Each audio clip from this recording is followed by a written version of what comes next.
Perkenalkan, nama saya Franciscus Doni, NIM 181041671. Di sini saya akan menjelaskan analisis lingkungan eksternal dan juga internal mata kuliah analisis lingkungan bisnis, dosen pengampun Pak Ade Mursalin.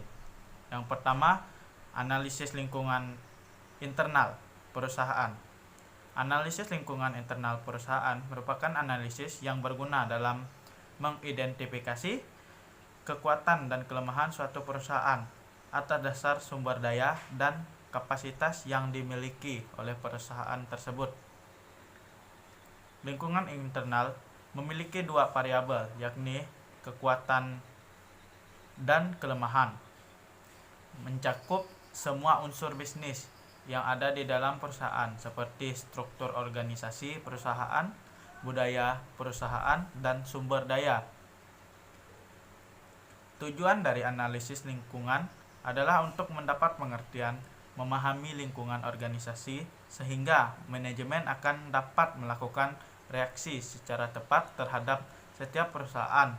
Selain itu, agar manajemen mempunyai kemampuan merespon berbagai isu kritis mengenai lingkungan yang mempunyai pengaruh yang cukup kuat terhadap perusahaan.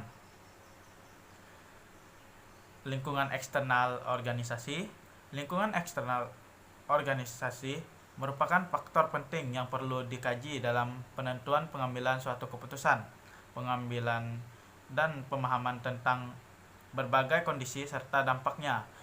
Mengenai hal mutlak yang harus ditelaah lebih lanjut dikarenakan oleh berbagai hal, di antaranya: 1. Jumlah faktor yang mempengaruhi tidak konteks melainkan selalu berubah-ubah. Intensitas dampaknya beraneka ragam.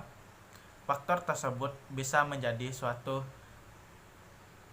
kejutan yang tidak dapat diperhitungkan sebelumnya. Betapapun cermatnya analisis SWOT yang dilakukan, kondisi eksternal yang berada di luar kemampuan organisasi untuk mengendalikannya. Teori manajemen statistik mengatakan bahwa faktor-faktor lingkungan yang berpengaruh terhadap pengambilan keputusan strategis tentang arah yang hendak ditempuh dapat dikategorikan dalam dua kategori, yaitu faktor-faktor eksternal yang jauh dan faktor-faktor eksternal yang dekat. Demikian penjelasan dari saya ucapkan terima kasih.